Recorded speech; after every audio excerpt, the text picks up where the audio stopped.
Pada kesempatan kali ini, aku akan membawa kalian semua untuk mengenal apa itu teknik kultur jaringan tumbuhan. Jadi, pertama-tama mungkin ada pertanyaan dari benak kalian. Sebenarnya, teknik kultur jaringan tumbuhan itu apa? Jadi, kultur jaringan tumbuhan itu merupakan suatu metode untuk memisahkan bagian tanaman, kemudian menumbuhkannya secara aseptis alias suci dari hama di dalam atau di atas suatu medium budidaya, sehingga bagian tanaman yang kita pisahkan tersebut akan memperbanyak diri dan kemudian berubah menjadi tanaman utuh. Dalam teknik kultur jaringan tumbuhan, bagian yang kita pisahkan itu dikenal dengan istilah explant. Explant yang dapat digunakan dalam teknik kultur jaringan tumbuhan itu beragam. Bisa dari sel tanaman itu sendiri, kita mengisolasi selnya, atau dari organ tanaman seperti misalnya daun, biji maupun umbi buah, dan juga bisa bunga, ataupun jaringan tanaman seperti jaringan mesofil, atau juga bisa dari jaringan kambium.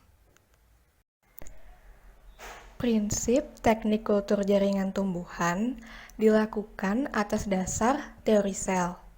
Teori ini dikemukakan oleh Malthius Jacobs Leiden dan Theodor Schwann.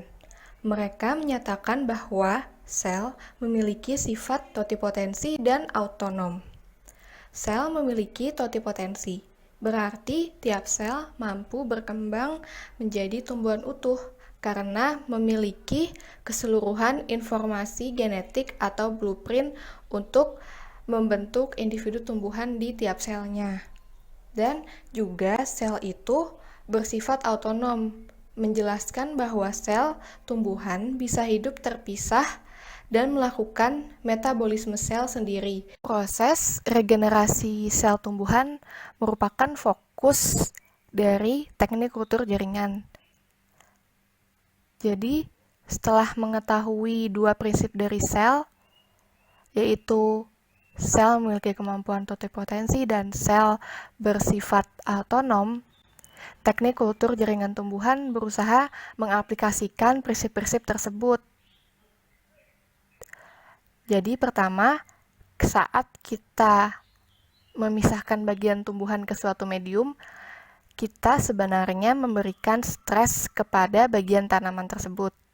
Tanaman yang mengalami stres, selnya akan mengalami perubahan siklus hidup dan metabolisme. Perubahan tersebut dilakukan untuk pembelahan terus-menerus membentuk jaringan penutup luka.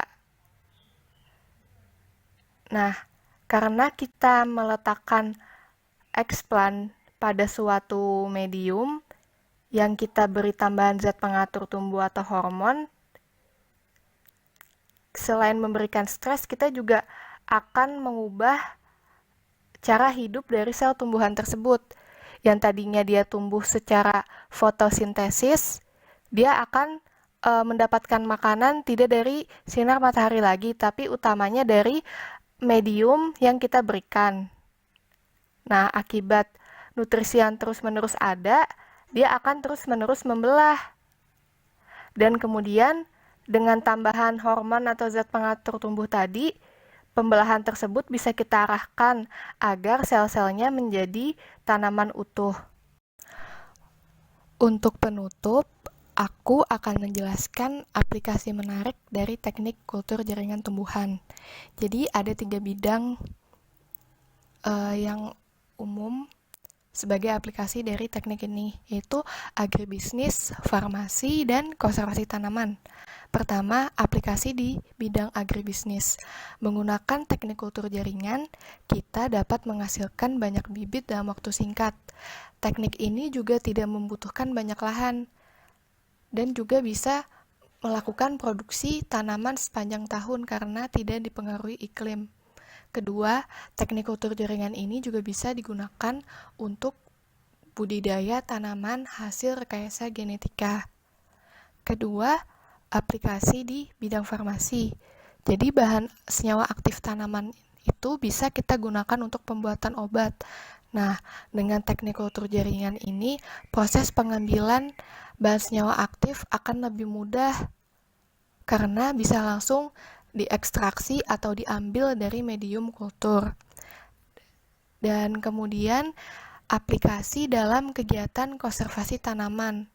Untuk menyelamatkan tanaman-tanaman yang tergolong langka karena reproduksi yang sulit, teknik kultur jaringan bisa menjadi solusi karena teknik ini bisa membantu dalam mengawetkan biji dan juga bisa membantu dalam memperbanyak tanaman dari bagian-bagian tanaman yang ada. Jadi sekian materi dari aku. Semoga teman-teman tercerahkan dan semakin tertarik untuk menyimak materi selanjutnya ya.